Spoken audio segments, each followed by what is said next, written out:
Bienvenue chez Kernel Design, on va voir aujourd'hui comment redonner une seconde vie à un support d'accroche qui serait un peu usé ou qui n'aurait plus d'adhérence. Pour ça, on peut vous vendre des lacs, mais moi je préfère imprimer mes petits objets sur directement le support, sans avoir à dépenser forcément de l'argent dans du scotch ou une laque qui va coûter très très cher.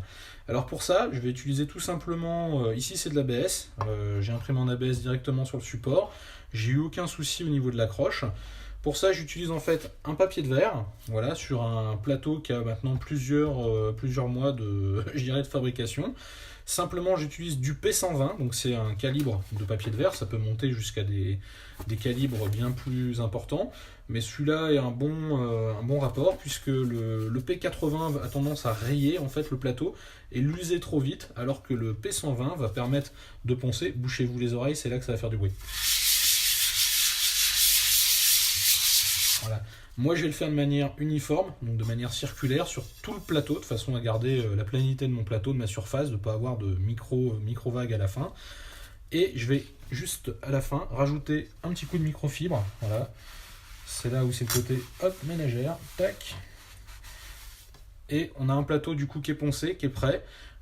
J'utilise pas de lingette pour la simple et bonne raison que la lingette peut rajouter une pellicule un peu lisse et du coup va annuler un peu l'effet voulu qu'on a voulu obtenir avec le papier de verre.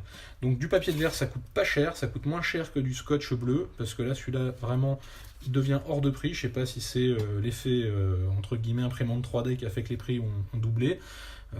Mais du coup ça va vous permettre d'acheter un bulle grip pour entre 9 et 15 euros selon les fabricants, et avoir une durée de vie vraiment maximale avec, puisque celui-ci en fait ça fait maintenant plusieurs mois que je travaille dessus et il a vu passer quelques impressions. Voilà. Donc j'espère que ce petit conseil tips vous aura plu. Je vais en refaire d'autres sur la chaîne YouTube et n'hésitez pas à vous abonner si ça vous a plu. A très bientôt sur Kernel Design.